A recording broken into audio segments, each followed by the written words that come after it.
நீங்க ஒரு ஹீரோ கெத்தா இருக்கீங்க, நீங்க ஏன் பயப்படுறீங்க? அது போக 2 பேரும் இணக்கமா போனா என்னங்கிறனா? சரி, ஒண்ணு இல்ல, இடைத்தேர்தல்ல அவங்க சீமான் வந்து சரி பொது வேட்பாளர் நிக்கிறார், நீங்க உங்களுக்கு என்ன? உங்களுக்கு என்ன? இல்ல உங்களுக்கு என்ன? நீங்க கூட தான் வந்து சொன்னீங்க, அது வந்து தூர்ந்த சக்தி பேரை சொல்லன்னீங்க. இப்ப யார் எங்க கூட்டு வச்சிருக்கீங்க? யார் ஏடிஎம் கூட தான் இணக்கமா இருக்கிறீங்க? ஆமா, ஊழல ஒழிக்கிறதுன்னு வந்தீங்க. எங்க அண்ணன் வந்து ஊழல ஒழிப்பாருன்னு சொன்னீங்களே, இப்ப ஊழல்வாதிகளை தூக்கி உங்களை சேர்த்துக்கிறீங்களே, இது என்ன இது பிரச்சனை? நான் கேக்குறேன், இந்த ஒரு எம்எல்ஏ எடுத்தா டிவிக்கு ஆட்சி கவுண்டருங்க, இது காரணம் செந்தில் பாலாஜி. என்ன பண்ணாலும் இது காரணம் செந்தில் பாலாஜி.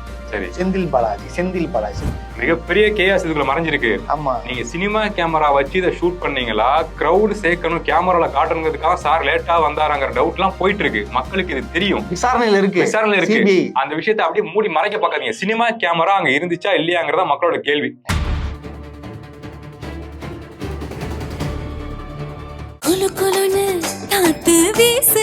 உங்கள் சத்யாவில் குளு குளு ஏசி ஆஃபர். டயா பூஸ்டர் சுகரை கண்ட்ரோல் பண்ணும், உங்க ஆரோக்கியத்தை மீட்டு தரும். சர்க்கரையை கட்டுப்படுத்துறதுக்கான எளிமையான வழிமுறை, இயற்கையான வழிமுறை. அனைத்து மருந்து கடைகளிலும் கிடைக்கும்.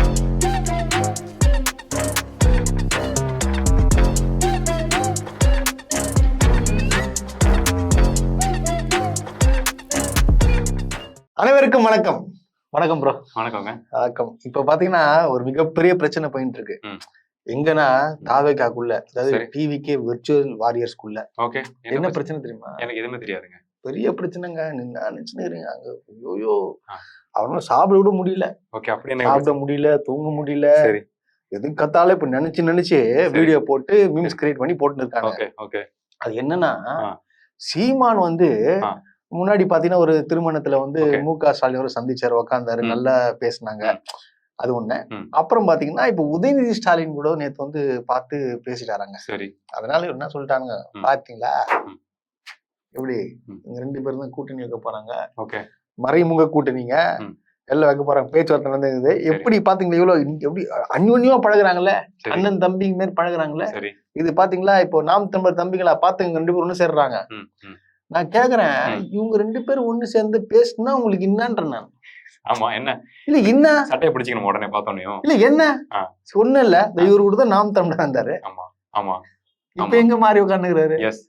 அந்த மாதிரி தாங்க, அவங்க இஷ்டத்துக்கு அவங்க யாருக்கு ஒண்ணா பேசுவாங்க அப்படின்னு மாறும். உங்களுக்கு என்ன நான் கேக்குறேன். ஆமா, இது ஏன் இப்படி பண்றாங்க அவங்க? இல்ல அது சும்மா ஏதாவது பேசணும்னு பேசுறது, அரசியல் பேசுறதுக்கு ஒண்ணும் இல்ல. மீன்ஸ் கொள்கைன்னு பேசினா பேச வராது. சோ மேலோட்டமா சீமான் சேர்ந்துட்டாரு, உதயநிதி சேர்ந்துட்டாரு, பாத்துட்டாங்க, பேசிட்டாங்க, நாங்களும் அரசியல் பேசுறோம் பாரு அப்படிங்கிற மீட்டில் ஏதோ பேசணும்னு பேசுறாங்க. அது போக மேடையில வந்து சீமான் சார் வந்து அன்பு தம்பி உதயநிதி அப்படின்னு சொன்னதுக்கு பாத்தியா சொல்லிட்டாரு. வேற எப்படி சொல்லணும்? எனது பரம எதிரியின் மகன் உதயநிதி நான் சொல்ல முடியும்? என்ன இது, என்ன சொல்றது, பகைவரம் தான் வீட்டுல கூப்பிட்டு உட்கார சாப்பாடு போடுறதுதான் தமிழோட பண்பாடு, பாரம்பரியமா தானே. ஆமா. சோ அப்படி இருக்கப்ப ஒரு கல்யாண நிகழ்ச்சிக்கு போறாங்க, 2 பேருமே வராங்க. சோ அங்க போய் பேசுறப்ப நீங்க அரசியல் பேசிட்டு இருப்பீங்களா, இல்ல என்ன சொல்றது? அதான் இந்த வார்த்தையை சொல்லணும்னு எதிர்பார்த்திருப்பான்னு நினைக்கிறேன். என்னுடைய பரம எதிரியின் மகன் உதயநிதி இங்க இருக்காரு, அவரை நான் பார்த்து பேசியிருக்கேன், இந்த மீட்டில பேசணும்னு நினைக்கிறேன். சோ அரசியல் பேசுறது ரைட்டு தான். அதுல பேசிக்கான அரசியல், ஏதாவது சென்சிட்டிவான அரசியல் ஏதாவது பேசுங்க, பேசணும்னு ஏதாவது பேசாதீங்க. பேசணும்னு தான் பேசுறதே, வேற என்ன பண்றது? அவங்க 2 பேரும் சேர்ந்து போனா உங்களுக்கு நீங்க தான் ஆளுங்கச்சாங்க. நீங்க ஒரு ஹீரோ கெத்தா இருக்கீங்க, நீங்க ஏன் பயப்படுறீங்க? அது போக 2 பேரும் இணக்கமா போனா என்னங்கிறனா? சரி, ஒண்ணு இல்ல, இடைத்தேர்தல்ல அவங்க சீமான் வந்து சரி பொது வேட்பாளர் நிக்கிறார், நீங்க உங்களுக்கு என்ன? இல்ல உங்களுக்கு என்ன? நீங்க கூட தான் வந்து சொன்னீங்க, அது வந்து தூர்ந்த சக்தி பேரை சொல்லன்னீங்க. இப்ப யார் எங்க கூட்டு வச்சுக்கிறீங்க? நீங்க யார் ஏடிஎம் கூட தான் இணக்கமா இருக்கிறீங்க. ஆமா. அப்புறம் என்ன விஷயம், நான் இதை எப்படி பாக்குறேன்னா, இப்ப தமிழ் தேசியம் திராவிடத்துக்கிட்ட கடந்த 15 வருஷங்களா போராடிக்கிட்டு இருக்கு. என்ன சொல்றது, ஏத்து பேசிட்டு இருக்கு, முரணான கருத்துக்களை முன் வச்சுக்கிட்டு இருக்கு. எங்களுக்கான இடத்தை நீங்க கொடுக்கணும், கடந்த 50 வருஷங்களா வந்து தமிழர்களுக்கான இடத்தை நீங்க கொடுக்கணும்னு சொல்லி ஏத்து போராடிட்டு இருக்கு. அந்த போராட்டம் எப்படி வெல்லும் அப்படின்னா, அதுக்கான மக்கள் சப்போர்ட் இருந்தாதான் வெல்லும், அதிகாரத்துக்கு போனாதான் வெல்லும். சோ அப்படி இருக்கப்ப டிவிக்கிங்கிற ஒரு பார்ட்டி வந்து திராவிடத்தையும் தமிழ் தேசியம் சேர்த்து வச்சு ஒரு கட்சியை உருவாக்கி வச்சுட்டு இருக்காங்க. அதுல தமிழ் தேசியங்கிற ஒரு விஷயத்த உள்ள இருக்கப்ப நீங்க நல்லா கவனிச்சு பாருங்க, ரியாலிட்டி அதுதான். என்டிகேட ஓட் பேங்க் கொஞ்சம் குறைஞ்சிருக்கு இந்த எலெக்ஷன். ஆமா, கண்டிப்பா. இந்த பக்கம் டிவிகே சைடு போயிருக்கான்னு வச்சுங்களேன். சோ அப்ப நீங்க ஓட் பேங்கையும் எடுத்துக்குவீங்க, பொலிட்டிக்கலா பாக்குறப்ப தமிழ் தேசியம் திராவிடம் 2 தூக்கி வச்சுக்குவீங்க. சோ அப்படி இருக்கப்ப ராவா தமிழ் தேசியம் பேசுற என்டிகேங்கிற பார்ட்டி எப்படி சர்வே ஆகும்? அதுக்காக டீம் கூட சேரணும்னு நான் சொல்லல, இணக்கமா பேசுறதுல என்ன இருக்கு நான் கேட்கறேன். நான் என்ன சொல்றேன்னா, இப்ப கூட கேளுங்க, என்டிகே தொடங்குது எதுக்கு எங்க தொடங்குறாங்க சொல்லுங்க நீங்க. தமிழருக்கான உரிமை பெறதுக்கு தமிழ்நாடு தமிழர் ஆளணும்னு சொல்லி கிடையாது. சரி, மெயின் அஜெண்டா அவங்களுக்கு காங்கிரஸை ஒழிக்கணும். ஆமா ஆமா காங்கிரஸை ஒழிக்கணும், அதுதான் வந்தாங்க. இப்போ அவங்க திமுக கூட்டத்துல காங்கிரஸ் வேலை கிடைச்சு, கிளீன் ஆயிடுச்சு. ஸோ அதனால கூட வந்து சூப்பர், நீங்க நாங்க ரொம்ப நாள் போராட்டத்தை நீங்க வந்து கைவிட்டீங்க, இந்த மாதிரி அவங்க தேவையில்ல தூக்கி போட்டீங்க, இப்பயாச்சும் புரிஞ்சிச்சு. ஸோ அதனால அவரும் சொல்லலாம். ஆமா, அதுதான் விஷயம். ஏன்னா காங்கிரஸ் காங்கிரஸ் கூட இருந்து தமிழ் மக்களை வந்து நீங்க அழிச்சு ஒழிச்சிட்டீங்க அப்படிங்கிற கோவத்தை தான், அந்த கருத்தை தான் முன் வச்சுட்டே இருந்தாங்க. சோ அப்படி இருக்கப்ப இப்ப திராவிடமே சொல்லுது, டிஎம்கேவே சொல்லுது காங்கிரஸ் துரோகி அப்படின்னு. துரோகி இது இனிமே சேரதுக்கு வாய்ப்பு இல்லைன்னு சொல்றப்ப பச்சை துரோகின்னு சொல்றாங்க. அதை கண்கூட பாத்துட்டாங்க. இப்ப தமிழ் தேசம் சொல்லிட்டு இருந்தாங்க, அதை திராவிடமே கண்கூட பாத்துருச்சு, உணர்ந்துருச்சு. சோ அப்படி இருக்கப்ப இணக்கமா போறதுல என்ன தப்புன்னு எனக்கு ஒண்ணும் புரியல. இந்த அரசியல் அவங்களுக்கு புரியாதுங்க. அதுதான் புரியல, ஒன்னும் புரிய மாட்டேங்குதுங்க. அப்புறம் இது ஒரு பக்கம் இருக்கட்டும், இன்னொரு பக்கம் தெரியலங்க. இப்போ வந்து டிஎம்கே வந்து டிவிகே எம்எல்ஏ விலைக்கு வாங்குறாங்க. விலைக்கு வாங்கி இப்போ அரெஸ்ட் பண்ணிட்டாங்க பாத்தீங்களா? அது எப்படி பாக்குறீங்க நீங்க?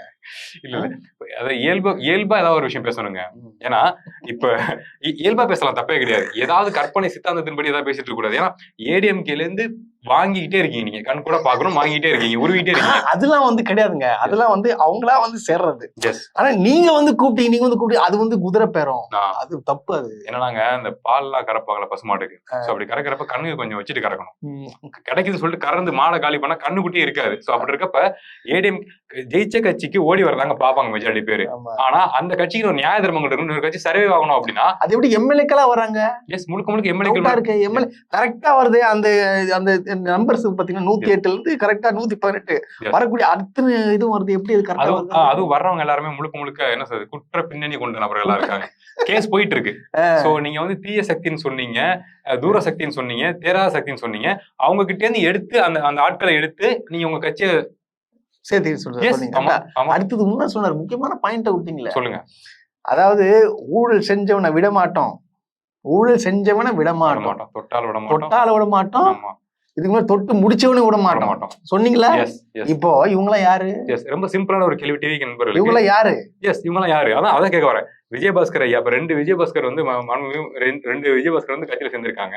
அதுல ஒருத்தர் வந்து அந்த குட்கா வழக்குல இருக்காப்ல. ஆமா, ஃபேமஸான ஆளுங்க. ஆமா. சோ அப்ப டிவிகேக்கு ஓட் பண்ண நபர்கள், நீங்க எலெக்ஷனுக்கு முன்னாடி அவர் எப்படி பாத்தீங்க? விஜயபாஸ்கர் ஐயா எப்படி பாத்தீங்க? இப்போ உங்க கூட கூட்டணி விஜயபாஸ்கர்கள், சரி பாஸ்கர்கள் 2 பேர் தப்பு. விஜய் பாஸ்கர்கள் 2 பேர் இருக்கிறாங்க. இந்த 2 பேரும் ஊழல் வழக்கில் மாட்டாங்க தெரியுமா? போன வாட்டி கூட ஏதோ ஒரு முறைகேடு பண்ணிட்டு கேரளால இருந்து தூக்கி வந்தாங்களே. ஆமா, எம்ஆர் விஜய் பாஸ்கர். ஆமா, இது தமிழ்நாட்டுக்கே தெரியும். நியூஸ்ல சர்ச் பண்ணி யூடியூப்ல இருக்கும். சோ அப்படி இருக்கப்ப நீங்க இப்ப டிவிக்கே எப்படி பாக்குறீங்க? சரிதானா? கெட்டவங்க வந்து உள்ள வந்து முங்கி அணிச்சா புனிதர்கள் ஆயிருவாங்க. எப்படி ஊழலை ஒழிக்க முடியும்? ஊழலை ஒழிக்கிறதுன்னு வந்தீங்க. எங்க அண்ணன் வந்து ஊழலை ஒழிப்பாருன்னு சொன்னீங்களே. இப்ப ஊழல்வாதிகளை தூக்கி உங்களை சேர்த்துக்கிறீங்களே, இது என்ன? இது பிரச்சனை இல்லங்கிறாங்க. என்ன பிரச்சனை இல்ல? பிரச்சனை இல்ல. ஏன்னா இப்ப என்ன சொல்லுவாங்கன்னா, டிஎம்கேல ஊழல் பண்ணாதவங்களா ஊழல் பண்றவங்க எவ்வளவு பேர் இருக்காங்க, அதை விடவா இது அப்படிங்கிறது. என்ன விஷயம் மாற்றம்ங்கிறது டிவிக்கு நண்பர்களுக்கு ஒரு விஷயம் புரியவே இல்லை பிரதர். இது மாற்றம் கிடையாது.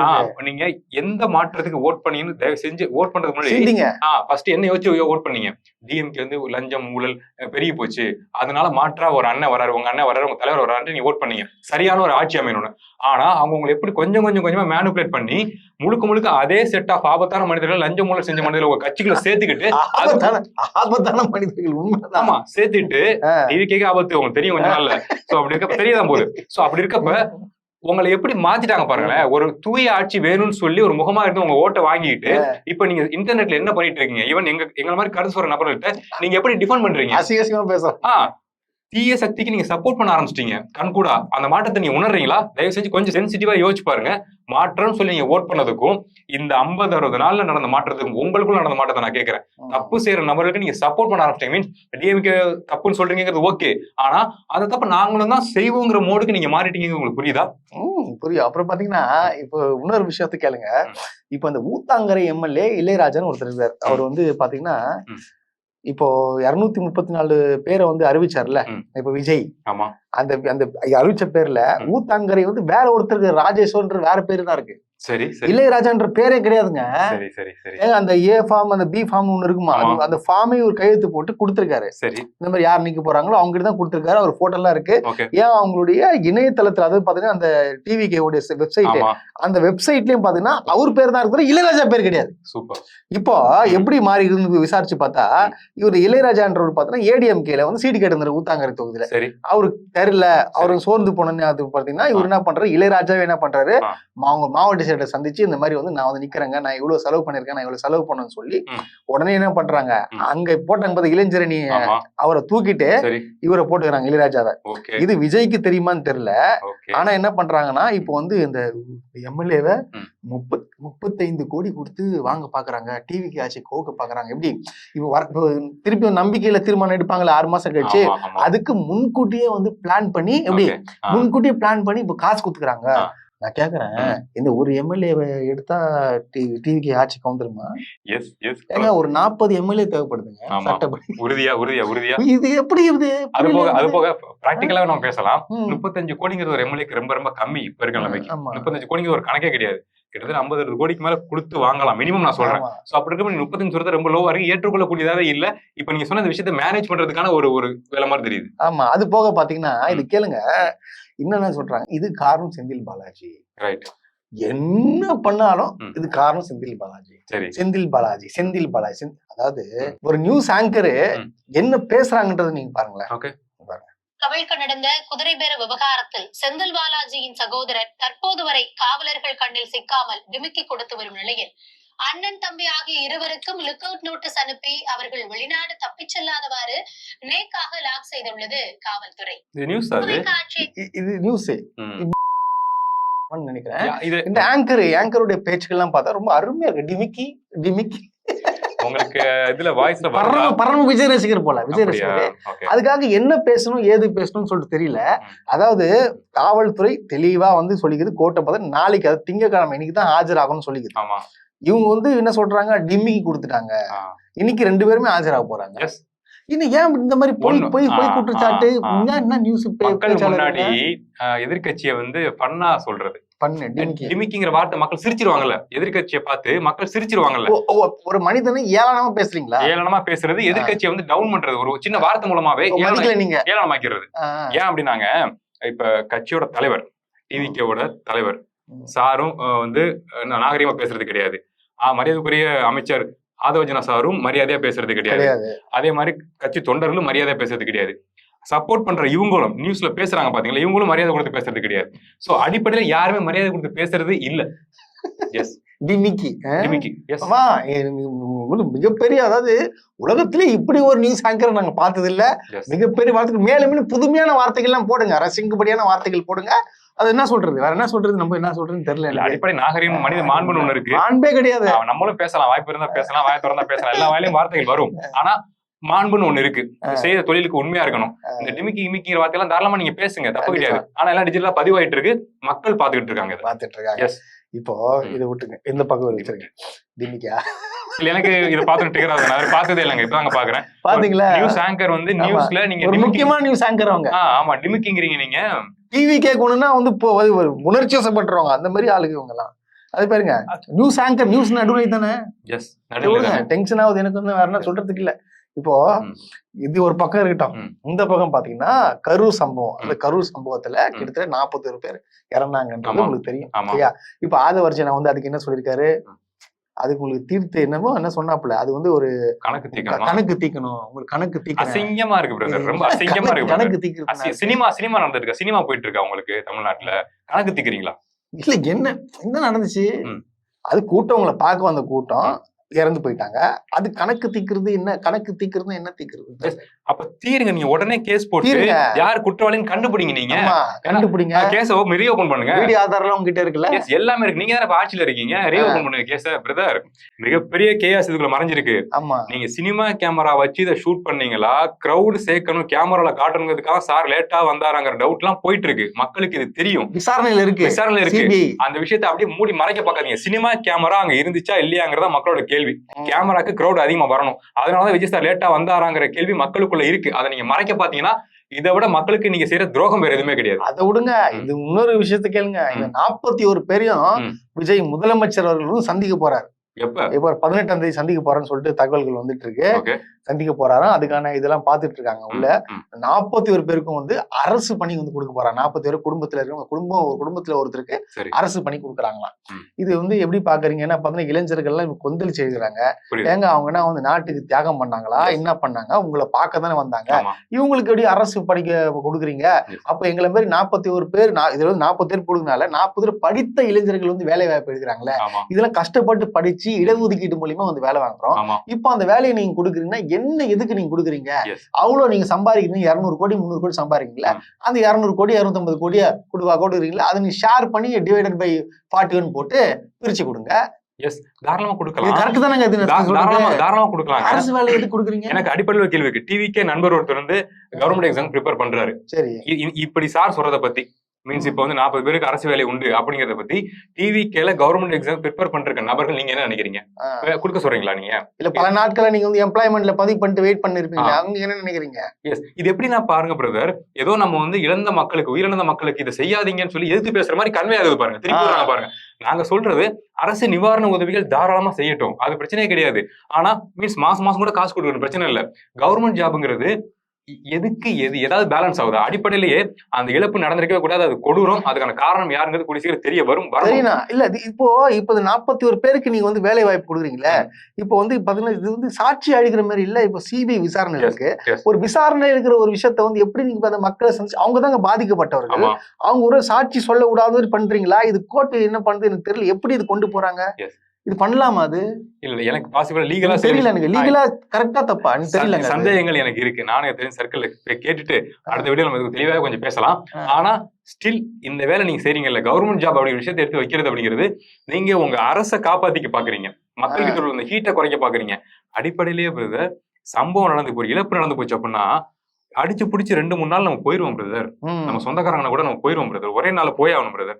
ஆனா இங்க உங்களை பார்க்க வந்த நபர்கள், உங்களை பார்க்க வந்தவங்க, நீங்க உங்களை பார்த்துக்கிட்டு இருக்கப்ப இறந்தவங்க, நீங்க அங்க பேசிட்டு இருக்கப்ப இறந்துருந்துருக்காங்க. அப்ப நீங்க அங்க ஃபுல்லா இருந்திருக்கணும். அப்ப நீங்க அங்க இல்லாம கிளம்பிட்டு இப்ப திரும்பி அதை வச்சு அரசியல் பண்றது ஒண்ணு இருக்குல்ல, இது ரொம்ப ரொம்ப அசிங்கமா இருக்கு. நாங்க நியாயத்தின் பக்கம் இருந்து பேசிட்டு இருக்கோம். ஒரு இழப்பை அவமானப்படுத்தி அதை வந்து என்ன சொல்றது மதிக்காம நாங்க பேசல. ஆனா எங்களை தப்பான நபர்களா உங்க கட்சி சார்ந்தவங்க பார்க்க வச்சுக்கிட்டு இருக்கீங்க. நீங்க இதோட துரோகம் வேற எதுவுமே கிடையாது. உண்மை. இந்த கரூர் சம்பவத்தையும் சரி, இந்த இந்த தமிழ்நாட்டு மக்களையும் சரி, அது தமிழ்நாடு அரசியலையும் சரி, அரசியலை பத்தி ஒருத்தர் வந்து ஒரு சினிமா நடிகர் ஒருத்தர் பேசியிருக்காரு. அதை நான் உங்களுக்கு காட்டுறேன். அதுல என்ன புரிஞ்சிச்சு மட்டும் நீங்க சொல்றீங்களா? இந்த பாருங்க. இன்றைய இளைஞர்கள் நீங்க ரைட் விங் பாலிடிக்ஸா லெஃப்ட் விங் பாலிடிக்ஸா யூ கேன் டிசைட், பகுத்தறிச்சு முடிவு பண்ணிக்க. தமிழ்நாட்டினுடைய வரலாறுலயே இந்த பிடிச்ச அரசியல்ல கருத்தியல் அரசியல் தோத்துக்கிட்டே இருக்கு. அடுத்து அந்த படத்தை அப்படி பார்க்காதீங்கன்னு எடுத்துப்பட்ட படம் தான். அப்படி இருக்காதீங்க, பிளைண்டா யார் மேலையும் நம்பிக்கை வச்சு நீங்க அலாதையா போயிடாதீங்க, உங்களை கொண்டு கூட அவன் வெற்றியை தேடுவாங்கிறதா எண்ணூறு சொல்லப்பட்ட மிகச்சிறந்த அரசியல். அது எல்லா காலம் என்ன புரிஞ்சுச்சு? உண்மையா சொல்றாரு. இப்ப நான் சொன்னேன்ல 10-20 வருஷம் கழிச்சு உண்மை தெரியும்னு சொன்னேன்ல, அதை உடைச்சிருக்காரு சார், இளவரசன் சார் உடைச்சிருக்காப்ல. புரிஞ்சிச்சுல? அது நான் சுக்கா சொன்னது. அது எவ்வளவு பெரிய விஷயத்த வந்து ஒரே லைன்ல சொன்னார் பாருங்க. எஸ், இவங்க பிரதர் இன்னுமே நான் டிவிக்கு ஃபாலோவர்ஸ் பிரதர். டிஎம்கேல உள்ளவங்க தான், ஸ்டாலின் ஐயாவும் உதயநிதி ஐயாவும் சேர்ந்து தான் இந்த விஷயத்த பண்ணிட்டாங்க. அவங்க எல்லாம் சேர்ந்து பிளான் பண்ணி, பாலாஜி அவர் தான் மெயின் பிளான் ஸ்கெட்ச் போட்டு கொடுத்து. அடிப்படையில கொஞ்சம் நாலேஜோட சிந்திங்க நீங்க. சார் வந்து லேட்டா வராரு, கிட்டத்தட்ட இங்க இருக்க வேண்டிய நேரத்துக்கு கிளம்புறாருன்னு சொல்றாங்க. சோ அப்ப கிரௌடு சேர்றப்ப மொத்தமா கிரௌடு சேர்ந்தா டக்குன்னு ஒரு பிளான போட்டு இப்பெல்லாம் பண்ண முடியுமா? சினிமாவாது, அதுவும் மக்களை கொள்ளுங்க, குழந்தைகளை கொள்ளுங்கன்னு சொல்லி ஒரு கட்சி சொல்லுமா? தன்னால இறந்தவங்களை வச்சு ஒரு அரசியல் பண்ணி ஜெயிக்கூடிய வெளி சொல்லாரு பாருங்க பட்டுன்னு. எஸ், கரெக்டா சொல்லிட்டாருங்க. மனசுல இருக்கிறது வந்துருங்க வெளியில. சோ கொஞ்சமா சென்ஸா யோசிங்க, உங்களை யூஸ் பண்ணிட்டு இருக்காங்கப்பா. அதுதான் உண்மை. அப்புறம் இது இந்த பக்கம் ஒரு பக்கம் இருக்கட்டும். இன்னொரு பக்கம் பாத்தீங்கன்னா நம்மளுடைய சிடிஆர் நிர்மல்குமார் அவர்கள் ஒரு ஸ்டேட்மெண்ட் கொடுத்திருக்காங்க. என்ன ஸ்டேட்மெண்ட்னா, அதாவது முக ஸ்டாலின் அவர்கள் வந்து ரிட்டையர்ட் ஆயிடுங்க, அரசியல் விட்டு போயிடுங்க, நீங்க அவ்வளவுதான் உங்களுக்கு முடிஞ்சு. யார் சொல்றா? சிடிஆர் நிர்மல்குமார். பாருங்க எவ்வளவு பேர் தலைவர் இவரு. மாண்புமிகு சொல்றாங்க, சாரிங்க, மாண்புமிகு அமைச்சர் நிர்மல்குமார் வந்து என்ன சொல்லியிருக்காருன்னு சொல்லியிருக்காப்புல. இவர் பாருங்க யார சொல்றாரு பாருங்க. என்ன கலிகாலம் இந்த. அதாவதுங்க, அதான் சொன்ன மாண்புங்கிற வார்த்தை இதுதான் நான் ஃபர்ஸ்ட் டைம் சொன்னேன். அந்த கட்சியில யாராவது மாண்போட பேசுறாங்களான்னு பாருங்களேன். தெரியாதானே பேசுவீங்க. எஸ், ஒரு முன்னாள் முதலமைச்சரை கட்சி மீன்ஸ் ஸ்டில் 1 கோடி ஓட்டு இருக்கு. 1 கோடி ஓட்டுக்கு மேல மக்கள் நம்பி போட்டிருக்காங்க. உங்களுக்கு போடல, நீங்க அந்த பிம்பத்துக்கெல்லாம் போடல, நாங்க போடுறோம் பரவாயில்ல. நீங்க சொல்றீங்க குறைகள் இருக்கு, ஆக்சுவலா போன 5 வருஷத்துல சில குறைகள் இருக்கதான் செய்யுது, இல்லன்னு சொல்லவே இல்லை. பரவாயில்ல நீங்க வாங்கன்னு சொல்லி ஓட்டு டிஎம்கே போட்டிருக்காங்க. 1 கோடி பேருக்கு மேல போட்டிருக்காங்க. கட்சியை கழிச்சிட்டு போங்கிறீங்க, கொஞ்சமா சென்ஸ் இருக்கா? அரசியல் விட்டு போங்க. என்ன பேச்சு இது? என்ன இப்ப எவ்வளவு பேர் போராட்டங்கள் எனிஹோ ஒர்க் அவுட் ஆகலன்னு வச்சுக்கோங்க, ஓட் பேங்க் குறைஞ்சிருக்குன்னு வச்சுக்கோங்க, அப்ப கூட இந்த வார்த்தை நீங்க சொல்லக்கூடாது. 1 கோடி பேருக்கு மேல மக்கள் நம்பி வாக்களிச்சிருக்காங்க, நீங்க அரசியல் விட்டு போங்கிறீங்க. அப்ப மக்களோட கணிப்பு தப்புன்னு நீங்க சொல்றீங்களா? 1 கோடி பேரோட மக்கள் அவங்களோட கணிப்பு தப்புன்னு நீங்க சொல்றீங்களா? அடிப்படையே மைக்கு கிடைச்சிச்சு அப்படின்னா என்ன வேணா பேசுறாங்கிற மூலம் அவங்க பேசிட்டு இருக்காங்க. யாரை முன்னிறுத்தி வெளியே போன்ற நீ பேசுற அளவுக்கு நீ ஒரு அரசியல் இது விடுவோம். நமக்கு எத்தனை வருஷமா அரசியல் இருக்காரு. இது என்டிகேவோட பேச்சோ ஏடிஎம்கேவோட பேச்சோ அவங்க பேச்சு ஈவன் டிவிகேவோட பேச்சு மாதிரி தெரியல. ஆமா, இது மதவாத சக்தியோட பேச்சு மாதிரி இருக்கு. அவங்க தான் சொல்லுவாங்க திராவிட பிஜேபி தான் வந்திருக்காரு. ஆமா, திராவிடத்தை வேற இருக்கிறதுக்கான நோக்கமே அவங்களுக்கு மட்டும் தான் இருக்கு. அவங்க தான் சொல்லுவாங்க நீங்க கட்சியை கலைச்சிட்டு போங்க அப்படிங்கிற மோடே அவங்க மட்டும் தான் பேசுவாங்க. இது டிவிகே கூட பேசாது. இது ஏன்னா எதிர்கட்சின்னு ஒண்ணு வேணும், அப்பதான் குறைகள் தெரியும். இவ்வளவு சாதாரணமா இதை நீங்க விஜய் சார சொல்லுங்க பாப்போம். இந்த ஸ்டேட்மெண்ட் அவர் கூட சொல்ல மாட்டாரு. ஏன்னா கட்சி இயங்கணும்னா எதிர்கட்சி வேணும், அப்பதான் அது ஆரோக்கியமான ஒரு அரசியலா இருக்கும் தமிழ்நாடுங்கிறப்ப, எந்த ஒரு நாட்டுக்குமே. சோ அப்படி இருக்கப்ப இந்த பேச்சு இது டிவிகேயோட கருத்து கிடையாது. டிவிகே தொண்டர்கள் நல்லா கவனிங்க, இது மதவாத சக்தியோட பேச்சு. அது மதவாத சக்தி தான் மாண்புமிகு அமைச்சர்னு சொல்ல வரீங்க. உறுதியா? கண்டிப்பா தானே. அப்பா நீங்க எங்களை நீங்க எதிரியாவே நினைச்சீங்கப்பா, ஆனா கொஞ்சம் சென்ஸ் பண்ணுங்கப்பா. அதான் இப்போ நேத்து பாத்தீங்கன்னா ஒரு கலகலப்பான ஒரு எப்படி சொல்றதுன்னா, உதயநிதி அவர்கள் வந்து பேசினாலே செம்ம அதாவது பயங்கரமா பேசுறாப்புல. நேத்து பாத்தீங்கன்னா அந்த எம்எல்ஏக்களை வலிக்கிறாங்க அப்படின்னு சொன்னதுக்கு எம்எல்ஏக்களை எடுக்கிறாங்க, அதுக்கு ஒரு ரிப்ளை ஒன்று கொடுத்திருந்தாப்புல நேற்று ஒரு நிகழ்ச்சியில. அது என்ன சொல்லியிருந்தாருன்னா, எங்க எம்எல்ஏ யாருன்னு எங்களுக்கு தெரியாதுங்க. சீரியஸா தெரியாதுங்க. அவங்க மக்களுக்கும் தெரியாது, எங்களுக்கும் தெரியாது, யாருமே தெரியாது. நாங்க எப்படிங்க கூப்பிடுறது? எந்த கான்டாக்ட் பிடிச்சி எப்படி கூப்பிடுறது? கூப்பிடணும்லாம் அதெல்லாம் ஒரு விஷயமே கிடையாது. அதான் என்ன சொல்றது, திமுக 2017 சான்ஸ் கிடைச்சிச்சுங்க. அப்ப கூட என்ன சொன்னாரு, அவங்க இருக்கட்டும், அது அவங்க ஆட்சி, நம்ம தேர்தலும் ஜெயிச்சுக்கலாம்னு சொன்னது. அங்க 10 வருஷம் ஆட்சி அதிகாரத்துல இல்லாம இருந்துச்சு திமுக. அதெல்லாம் வேண்டாம், நம்ம 2021 தேர்தலை சந்திச்சுக்கலாம்னு சொல்லிட்டு எதிர்கட்சி செயல்பட்டாங்க. அப்படியாப்பட்ட ஒரு கட்சி வந்து இப்போ வந்து இவங்க ஆட்சியை கலைக்கணும். அதாவது இப்போ நான் ரெக்வஸ்டா கேட்கிறேன், கொஞ்சமா சென்ஸா யோசிங்க. ஆளுநர் ஆட்சி வந்துடக்கூடாதுன்னு கூட்டணி கட்சிகளை போய் சப்போர்ட் பண்ணுங்கன்னு சொல்லி யார் அனுப்பிச்சா? மரியாதையோட அனுப்பிச்சு வச்சதே டிஎம்கே தானே. அவங்க எப்படி மறுபடியும் கலைக்கிறதுக்கான வேலையை பிளான் பண்ணி பண்ணுவாங்க? ஏன் கலைக்கிறதுக்கு ஒரு எம்எல்ஏ கூட எச்சி இவ்வளவு முக்கியம் போட மாட்டாங்க. போட்டா ஹெவியா இருக்கும், அது நீங்க ஃபேஸ் பண்ணவே முடியாது. அது வேண்டாம், ஒரு அரசியல் பண்ணிட்டு இருக்கீங்க பாத்துக்கலாம். நாகரிக அரசியல் பார்த்துட்டு இருக்கோம். அதாவது மக்கள் பார்த்துட்டு இருக்காங்க, எது நல்ல ஆட்சி நடக்குதா, என்ன ஆட்சி நடக்குது.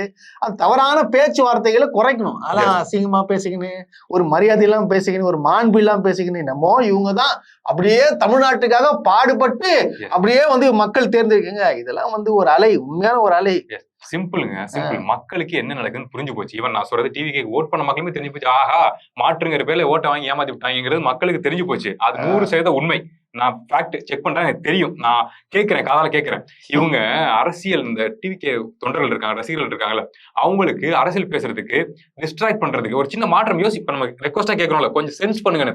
அந்த சென்ஸ் பண்ற விஷயங்கள் இன்டர்நெட்ல அவங்க சென்ஸ் பண்றாங்க.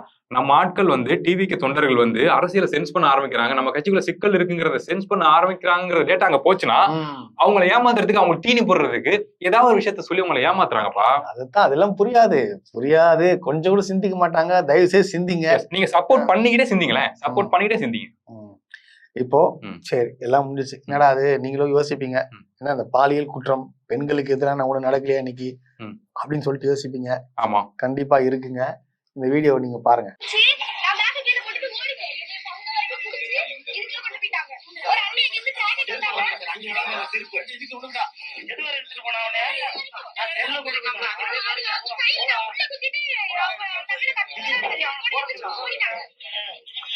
பாத்தீங்களா, ஒரு ஸ்கூல் படிக்கிற பொண்ண பொதாருக்குள்ள கூட்டிட்டு போறான். அந்த பொண்ணு எனக்கு தெரிஞ்சு ஒரு 8வது தான் படிக்கும் போல, வெளியே இருந்து கூட்டிட்டு போறானுங்க. அது பாத்துங்க எவ்வளவு ஒரு பயம் எனக்கு ஆட்சி மேல. இந்த கோவம் ஏன்பா உங்களுக்கு வரமாட்டேங்குது? இதுவா திமுக ஆட்சின்னு வச்சுக்கோங்க, அவ்வளவுதான். இந்நேரத்துக்கு அப்படியே தலைக்கீழே உருண்டுன்னு போனாங்க. ஐயோ என்ன நடக்குது தெரியல. எனக்கு ஏன் சென்ஸ் இறந்து போயிட்டாங்க அவங்க, எனக்கு கஷ்டமா இருக்கு. பாருங்க, இப்ப நம்ம பேசுற அந்த விஷயம் போன ஆட்சியில் நடக்கலையாண்டு வருவாங்க. எப்ப ஒரு குழந்தை உயிரோட குழந்தை பேசிட்டு இருக்குப்பா, 8th படிக்குமா படிக்கிற குழந்தை எடுத்துட்டு போறாங்கன்னு சொல்லுது இந்த ஆட்சியில. சோ அப்ப இன்னும் கொஞ்சம் ஸ்ட்ரிக்டா இருக்கணும், கரெக்டா இருக்கணுங்கிற பேச்சு உங்களுக்கு வரணும், சிந்தனை. பப்ளிக் வரலன்னா எஸ் என்ன ஆயிருக்கும், அது ஒரு கேஸ். நம்ம வந்து என்ன சொல்றது, நம்ம வந்து வருத்தம் தெரிவிச்சிருப்போம், நம்ம ஒரு பதிவு போட்டிருப்போம், வீடியோல போன ஆட்சி நடக்கலான்னு கமெண்ட் போட்டு போயிருப்பாங்க, குழந்தை இருந்திருக்காது. ஆமா, என்ன பண்றது, அப்படித்தானே இருக்கும். அதாவது ஒரு விஷயத்த புரிஞ்சுக்கணும், நாம என்ன சொல்லிட்டு வந்தோம். உடனடியாக இல்ல 6 மாசம் டைம் தேவைப்படுது. இப்படி 6 மாசம் டைம் தேவைப்படணுமா? அதாவது சட்டம் ஒழுங்கு கையில் எடுக்கிறதுக்கு சட்டம் ஒழுங்குக்கெல்லாம் 6 மாசம் கொடுக்க முடியாதுங்க. நீங்க என்ன சொல்றது, அரசு நிர்வாகம் அது ஸ்ட்ரக்சர்ல போய் நீங்க செட் ஆகுறதுக்கு 6 மாசம் எடுங்கிறது பிராக்டிகலி உண்மை. இப்ப நான் இங்க வந்தேன்ல, நம்ம கூட ரேப் ஆகிறதுக்கு கொஞ்சம் டைம் எடுச்சு, கண்டிப்பா அந்த ஃபேக்ட் எங்களுக்கு புரியுது. ஆனா சட்டம் ஒழுங்கு சிக்கலுக்கு நம்ம விட்டுட்டு இருக்க முடியாது பிரதர். உங்களுக்கு புரியுதா? விட்டுட்டு இருக்க முடியாதுன்னா உங்க குடும்பத்துல இருக்க சின்ன குழந்தைங்களுக்கும் அம்மாக்கும் பாட்டிகளுக்கும் சிக்கல் நடக்க கூடாதுன்னு சேர்த்தா நம்ம பேசிட்டு இருக்கோம். இழப்புனா அது உங்களுக்கும் இழப்பு, எங்களுக்கும் இழப்பு தான். அதை புரிஞ்சுக்குங்க. ஆட்டை கடிச்சு மாட்டை கடிச்சுங்கிற மாதிரி கடைசி சினிமாவே கடிக்க ஆரம்பிச்சிட்டாங்க. கடிக்க ஆரம்பிச்சிட்டாங்க. நான் என்னோட ரீல்ஸ்ல சொல்லியிருந்தேன் இன்ஸ்டாகிராம்ல, கொஞ்சம் கொஞ்சமா டாமினேட் பண்ணி சினிமாக்குள்ள வந்துட்டாங்க அப்படின்னு. அதான் சொல்றேன், ஆல்ரெடி அப்படி இருக்கானுங்களா? அவங்களை எதிர்த்துக்கிட்டு படமே பண்ண முடியாது, விஜய் சாரோட ஃபேன்ஸ் எதிர்த்துக்கிட்டு படமே பண்ண முடியாதுங்கிற ஒரு கட்டாயத்துக்கு டோட்டலா அழிச்சிருவாங்க. நீ எதிர்க்கவே கூடாது, எதிர்த்தானே அழிஞ்சிருவேன், அவ்வளவுதான். நீங்க எத்தனை பேரும் குடும்பம் கிடும்பம் அதெல்லாம் தேவையில்லை. எதிர்க்கிறதே இல்ல பிரதர், எதிர்க்கிறதே பிரச்சனை இல்லைங்க. நீங்க ஒரு படம், நீங்க நான் சேர்ந்து ஒரு படம் பண்றோம்னு வச்சுங்களேன், ஒரு ஐடியாக்கு சொல்றேன், படம் பண்றோம், அது வந்து என்ன சொல்றது, ஒரு கடலுக்கு நடுவில் நடக்கிற கதைன்னு வச்சுக்கோங்க. அதுலயுமே நம்ம வந்து ஏதாவது வைக்கணும்னு சொல்லி ஆசைப்படுவாங்க போல. கேட்பாங்க பிரதர், கேட்பாங்க, அது வேணும்னு சொல்லுவாங்க. அண்ணனை பத்தி நீ பேசலன்னா உன் படம் கால்றா. எவ்வளவு இது அநியாயமா இருக்கு உங்களுக்கு. ஏன் சொல்றேன் அப்படின்னா, இப்ப ரீசெண்டா கட்டாக்குசி 2 படம் ப்ரொமோஷன்ல சார் பேசியிருந்தாப்புல, அது இஷ்யூ வச்சு அதை பத்தி நம்ம பேசிதான் தெரியும். அந்த படம் ரிலீஸ் ஆயிருக்கு, FDFS போய் பார்த்துட்டு வந்து வெட்டிச்சு செதறாங்க. இந்த படம் நல்லா இல்லங்க, படம் வேஸ்ட். ஐயோ பார்க்க முடியல, என்ன படமா இது? அவ்வளவு ஹேட்டடா. என்ன காரணம்? படம் உங்களுக்கு பிடிக்கலையா, இல்ல படத்துல நடிச்ச நபர் பேசின பேச்சு உங்களுக்கு பிடிக்கல? அதை சொல்லுங்க, ஓப்பனா சொல்லிருங்களேன். பேசின பேச்சு எங்களுக்கு பிடிக்கல, அதனால விஜய் சார் ஃபேன்ஸ் யாரும் படத்தை பார்க்காதீங்கன்னு சொல்லிட்டா மக்களுக்கு கோவம் வந்துடும். ஏன்னா மக்களுக்கு படம் பிடிச்சிருக்கு, மக்கள் தியேட்டர்ல பார்த்துட்டு நல்லா இருக்குன்னு சொல்லிட்டு போயிட்டு இருக்காங்க. எல்லாரும் சொல்றாங்க நல்லா இருக்கு, விஜய் ரசிகரை தவிர. ஆமா, ஏன்னா ஏதோ குறியீடு வந்திருக்கு போல. எனிஹோ அது எனக்கு கஷ்டமா இருக்கு. இருந்தாலும் நீங்க அதை நேரடியா பேசலாம், எங்களுக்கு இதுல விருப்பம் இல்லை, இப்படி நீங்க பண்ணிருக்கூடாதுன்னு கருத்துக்களை முன்வைக்கலாமே தவிர, ஒரு படத்தை இவ்வளவு பேர் சேர்ந்து செஞ்ச உழைப்ப உங்களுக்கு எதிரா பேசிட்டாரு, எதிராக கூட பேசல, ஃபேக்டா பேசின ஒரே காரணத்துக்காக நீங்களா சேர்ந்து இந்த படத்தை ஓடாம பண்றதுங்கிறது சினிமாக்கு, மீன்ஸ் விஜய் சார் சினிமால தான் வளர்ந்து வந்தாரு, அந்த சினிமாக்கு நீங்க செய்யற துரோகம். கண்டிப்பா வந்து இது விஜய் சார் வந்து கண்டிப்பா கண்டிக்கணும், இந்த மாதிரி பேசக்கூடாதுன்னு சொல்லணும். அவர் சொல்லணுங்க, அவர் சினிமால தான் வந்திருக்காரு, சொல்லணும் அவரு. ஏன்னா ஸ்டாண்டர்டான சாலிடான ரிவ்யூ கொடுத்துட்டு இருக்காங்க. அந்த ரிவ்யூ பாருங்க, அதுல குறைகள் இருந்தா தாராளமா இருக்கட்டும். மீன்ஸ் நான் சொல்றது கட்டாக்குசி 2 பத்தி சின்ன சின்ன குறைகள் இருந்தா அது உண்மையான குறைகளா தான் இருக்கும். ஆனா ஃபோர்ஸ்ஃபுல்லா நான் இன்ஸ்டாகிராம்லாம் பாக்குறேன், பாக்காதீங்க, டைமே வேஸ்ட்டுங்க, காசு வேஸ்ட் பண்ணாதீங்கன்றாங்க. அப்படிலாம் கிடையாது. நான் ஃபேமிலியோட பார்த்தேன், படம் நல்லா இருக்கு, தியேட்டர்ல போய் பார்க்கணும், நல்ல படம்.